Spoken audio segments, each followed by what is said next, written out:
Carnivore changed my life. And let's rap a taste on it. There's a YouTuber by the name of, I think it's Bobby Price, and I've got, if you get a chance to watch it, maybe I'll leave it in the I'll leave the link in the show notes.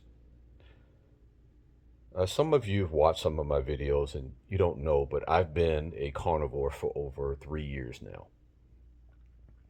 And if you don't understand what that is, you have what's called, you have your the paleo diet. You had your, um, I think there was one before that. You had your keto.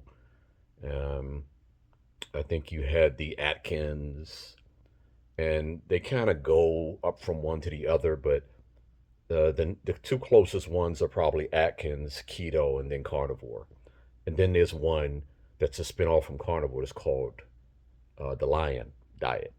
And I don't use like using that word diet because it's, you're eating, you know that's what everybody uses, diet.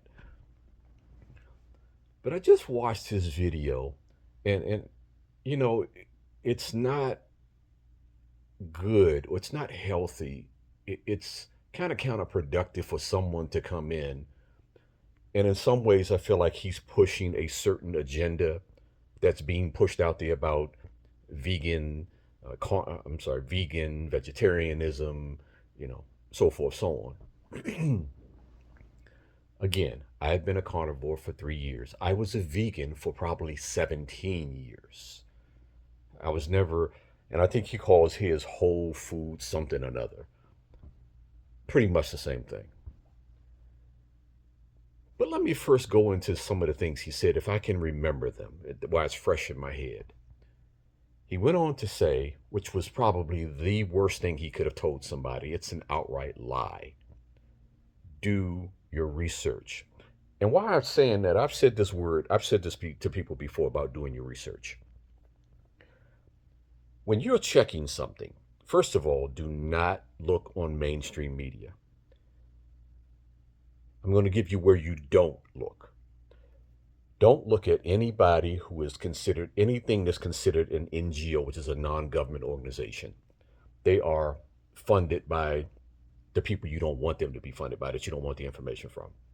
Second, don't check under any federally funded programs. Now, a year or two down the road from now, a lot of these programs will be kind of stripped away and you'll get more truth based information.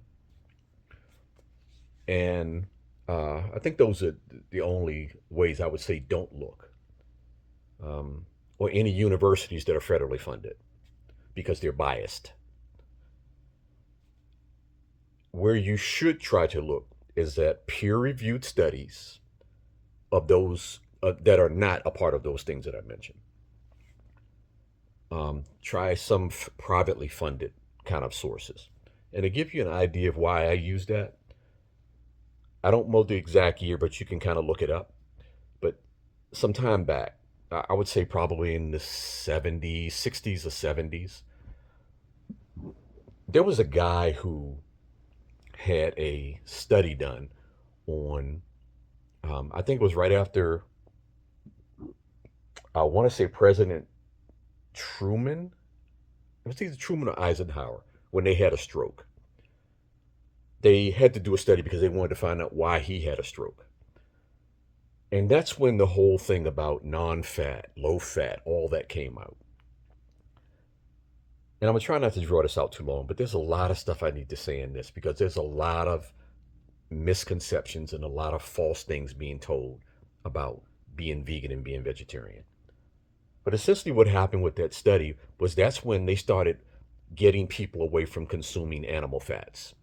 And I'm speaking of beef, pork, chicken, dairy, eggs, that kind of thing. Your bacons and your anything that's animal based. And you can't I don't necessarily, you can throw fish in there. So fish as well. So think about that time that we went away from that. And then think prior to that happening, how many people? were healthier. And even further back, prior to the Industrial Revolution, which nobody seems to talk about, how were most of us surviving? Why were so many of us so healthy? There was a study also that came out about the Inuit people. I think they were what you would consider Eskimo now or then. They survived off of whale blubber, meat. The studies that came out about that was trying to debunk the fact that try to figure out why they were surviving. They were surviving essentially against everything this guy is saying because they were consuming animal products. And then I'm going to give you a real kicker, something that some of you may be even on. And before I go any further, I am not a doctor, obviously, and I am not providing medical advice. This is for entertainment purposes, and this is my experience.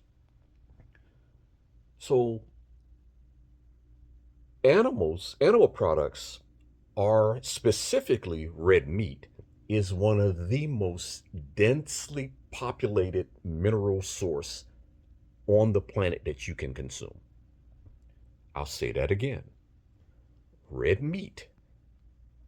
If you can't handle it, if you don't like it, fine. That's not the issue here. We're talking about mineral sources, the most essential minerals you need, which essentially are B, magnesium, potassium, sodium, and in some cases a little iodine.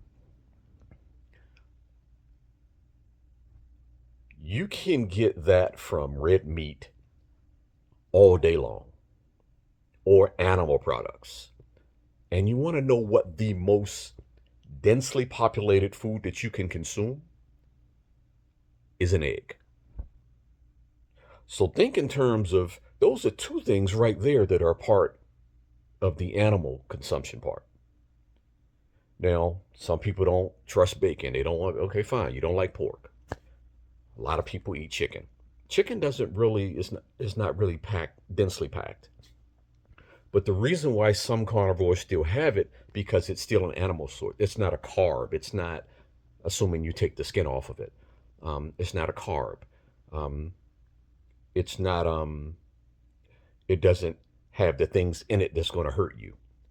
But it's not as nutritionally populated as red meat or eggs.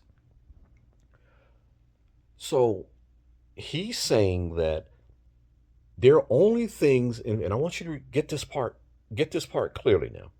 He's saying that vegetables, you can only get things in vegetables that you can't get from animal products. You know, I watch this guy occasionally on some occasions. I watch some of his stuff, but because he was pushing a lot of the vegan lifestyle thing, I'm not into that. So I took the information from him that I could get that I use it, you know, and I go with that. But I would think he would know better than to sit there and tell these lies. They're flat out lies. Now, if you're going to say that, you know, let me help his conversation out here. You know what you can get from vegetables that you won't get from animal products, or in this case, red meat or animal products? You can't get lectins, and there's another one you can't get. I can't think of the word for it. One of my, what I call a mentor, his name is Dr. Anthony Chafee. And there's another one by the name of Dr. Ken Berry.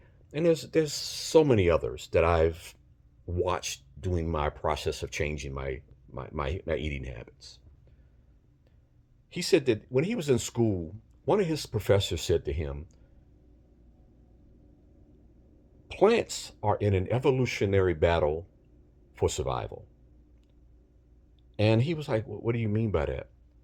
He said, plants are trying to kill you. Now, he's being facetious the way his professor said that, but essentially what his professor is saying, and I wish I could think of that word right now, it's lectins and it's another thing. And what those are, plants have chemicals in them that are used to stop things from eating them, or animals from eating them, or whatever, from things consuming or killing them. Because think about it. Unlike an animal, plants can't run. Now, they can blow away in the wind, but that's different. That's not a defense mechanism. That's a natural thing that happens to them if they broke off from a tree branch or whatever. But animals can run. Animals can defend themselves in most cases. Plants can't. So these chemicals are set up that. And before I lose this thought, do you know why there are only certain plants that we seem to consume the most? Like, I'm just going to give you a couple. Or let's say your broccolis, your lettuce, or your whatever's. Do you know why those tend to be more popular than some other ones that we don't hear about? Is because those other plants are more densely packed with these chemicals in them. There are certain plants, if you take a little bite of them, it'll shut down your nervous system, or it'll clog up your mouth. It will literally kill you. Maybe not that second, but there's some that happen instantly that the human body can't consume.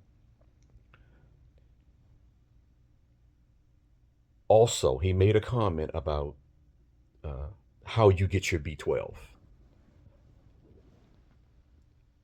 I may be wrong, but I don't think there's any B12 in plants. There may be some, but it's nothing at the level of an egg or animal products or red meat.